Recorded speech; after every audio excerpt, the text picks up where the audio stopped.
All India radio Kotipalli కేంద్రం. Good morning. All India radio వద్దే, పాటలు విందాం. నేను రేడియో పెడితే కట్టేస్తావే.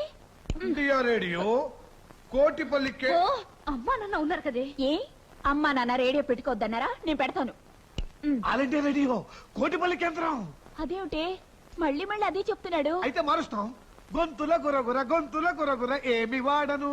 సులోచన సొంటి, సులోచన సొంటినే వాడండి. సులోచన సులోచన సులు సులు సులు. ఇప్పుడు మా నిలయంలో సమయం అయిపోయింది. సుమారు 9 గంటల 15 నిమిషాల 70 సెకండ్లు ఉంటుందని మేము భావిస్తున్నాం. ఉమా, టైం 8 అయింది. 9 బావంటాడేమిటి? క్షమించాలి, మా రేడియో కేంద్రంలో ఉన్న వాచి ఆగిపోయిందమ్మా.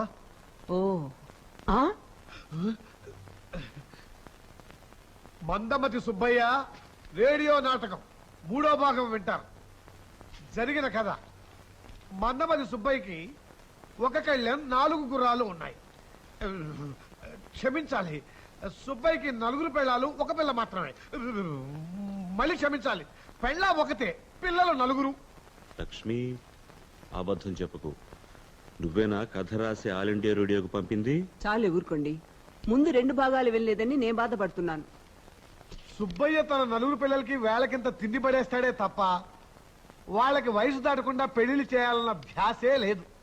ఆయన పెద్ద కుమార్తె తనకు పెళ్లి చేయమని ఎన్నిసార్లు చూచాయిగా చెప్పుకున్నా ఆయనకి అర్థమే కాలేదు. ఎందుకంటే ఆ సుబ్బయ్యది మట్టి బుర్ర, మందమ. నన్ను తిడుతుంటే అంత సంతోషమా నీకు? లక్ష్మి, ఒకవేళ ఈ కథ మన ఉమే రాసి ఆల్ ఇండియా రేడియోకు పంపిందేమో? పాపం, అది చిన్నపిల్లండి. నువ్వు రేడియో పెట్టమ్మా. చేశారా? ఈ భాగంలో సుబ్బయ్య పెద్ద కుమార్తె సులోచన ఆమె ప్రియుడు ఏకాంతంలో కలుసుకుంటారు. సులు, నేను నీ అందాన్ని వర్ణించాలో లేక నిన్ను 11 మాసాలు మోసి కనిపించిన మీ అమ్మగారి సౌందర్యాన్ని వర్ణించాలో? ముందు ఆ రేడియో ఆపు చేయమని Lakshmi. All India radio Kotipalli కేంద్రం దృష్టి నీ వైపు తిరిగింది. ఒక ముఖ్య ప్రకటన: ఈ నాటకంలో వచ్చే పాత్రలు, సన్నివేశాలు అన్ని కేవలం కల్పితాలు. ఎవరిని ఉద్దేశించి వ్రాసినవి కావు. నేను నమ్మను. ఈ రేడియోని ముక్కలు చేసి పారేస్తాను. అయ్యో, ఏమండి ఏమండి? మూలశంక మలబద్ధకమా?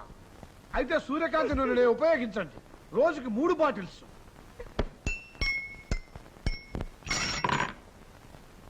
విన్నారుగా, ప్రకటనలు కూడా వస్తున్నాయి. అది రేడియో నాటకం వినండి.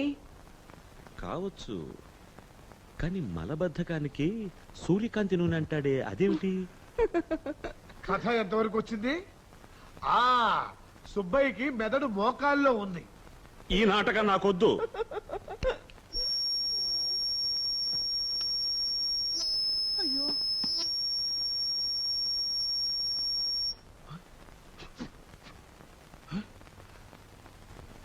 అయ్యో, ఈ స్టూల్ లోపల పెట్టు.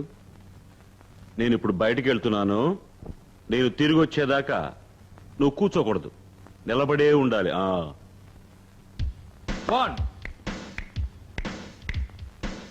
2